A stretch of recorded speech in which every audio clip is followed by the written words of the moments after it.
Hi and welcome to day 11 of our journey through John. We are focusing on John chapter 11 today, and we're really going to hone in on a portion of the scripture, but it's an incredible part of John. So yeah, dig deep into it. We're focusing on the story of Lazarus, but particularly on Jesus' reaction to him. So the story of Lazarus is actually a story of deep sorrow. We see the sorrow from Lazarus' sisters, Mary and Martha. We see the sorrow of Jesus in it.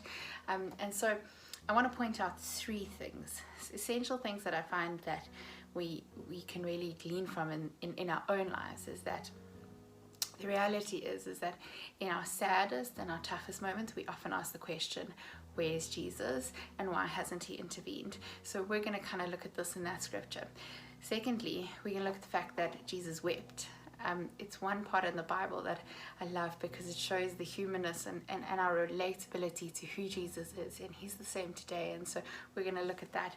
But with that in mind, we're also going to look at the fact that Jesus comes with the miraculous. Jesus comes with a plan. Jesus is not thrown, but his timing is perfect. And so as we move through the chapter of John and we focus on the story, we really get to that point of asking in our own lives the question of where's Jesus and why didn't he intervene in our sorrow, in our deepest moments, in our most trying moments. Is that we see in this part of the scripture that he was nearby. He was never very far away. He was waiting for the moment where one, he would arrive and he could comfort and love Martha and Mary, and they would have the greatest encounter that they could have with Jesus. And two, we see that he was waiting for the point where God was going to get the best and the most glory out of the situation. And so when we find this in our own lives, it's really looking to that God is always there. He's near, even when we don't feel and experience him. And when Jesus arrives in the town that Mary and Martha live in, they ask him the immediate question. They said, Jesus, where were you? If you were here, our brother would never have died.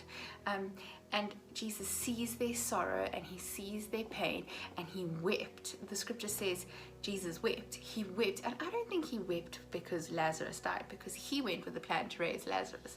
He wept to see the sorrow of someone that he cared for deeply. And so in our own lives, if we relate that back to us, Jesus is near, and Jesus encounters us in a way that he feels our pain, in a measure that he cares so deeply for us, that he climbs into our deep and our dark and our mess.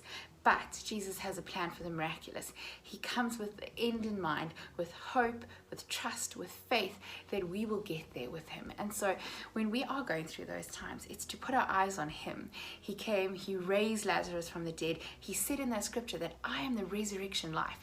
And so when our times of chaos come, he is the resurrection life. Him, not the outcome, not the solution, but Jesus, fixing our eyes on him. And you know, he raised Lazarus from the dead. He's doing the same in our lives when we are in anxiety and in depression, in financial distress, in relational distress. He raises us up. That same resurrection power that he brought there for the glory of God is what he does in our own lives. And so if you're in that place today, that's my prayer, is that we would encounter the resurrection life of Jesus, that he said even when you die you live. His life is eternal, our perspective is eternal.